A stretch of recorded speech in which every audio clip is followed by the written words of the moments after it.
Wherever you go, whatever you do, throw a little at it. Omax, Vest and Briefs.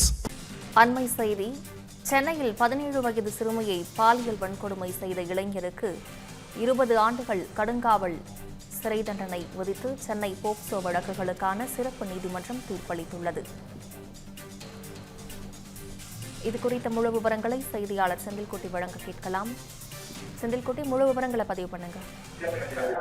சென்னையை சேர்ந்த 17 வயது சிறுமி தன் பாட்டி வீட்டிற்கு சென்றிருந்த போது அப்பகுதியில் இருந்த இளைஞர் ஒருவர் அச்சிறுமியை காதலிப்பதாக கூறி பேசியிருக்கிறார்.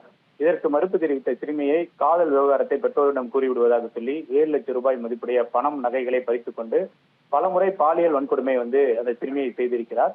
பின்னர் அனைத்து மகளிர் காவல் நிலையத்தில் சிறுமியின் பெற்றோர் அளித்த புகாரில் போக்சோ சட்டம் மற்றும் கொலை மிரட்டல் உள்ளிட்ட பிரிவுகளின் கீழ் வழக்கு பதிவு செய்து அந்த இளைஞர் மீது வழக்கு பதிவு செய்யப்பட்டது. இது தொடர்பான வழக்கை விசாரித்த சென்னை அள்ளிக்குளத்தில் இருக்கக்கூடிய சிறப்பு நீதிமன்ற நீதிபதி பிரபாகரன் சிறுமியிடம் நகைகளை பறித்து பாலியல் வன்கொடுமை செய்தது நிரூபணம் ஆகியிருப்பதாக கூறி அந்த இளைஞருக்கு 20 ஆண்டுகள் கடுங்காவல் சிறை தண்டனையும் 20,000 ரூபாய் அபராதமும் விதித்து தீர்ப்பளித்தார். மேலும் பாதிக்கப்பட்ட சிறுமிக்கு 7,5 லட்சம் ரூபாய் அளவிற்கு இழப்பீடு வழங்க வேண்டும் என்று தமிழக அரசுக்கு உத்தரவிட்டு இந்த வழக்கை முடித்து வைத்திருக்கிறார்.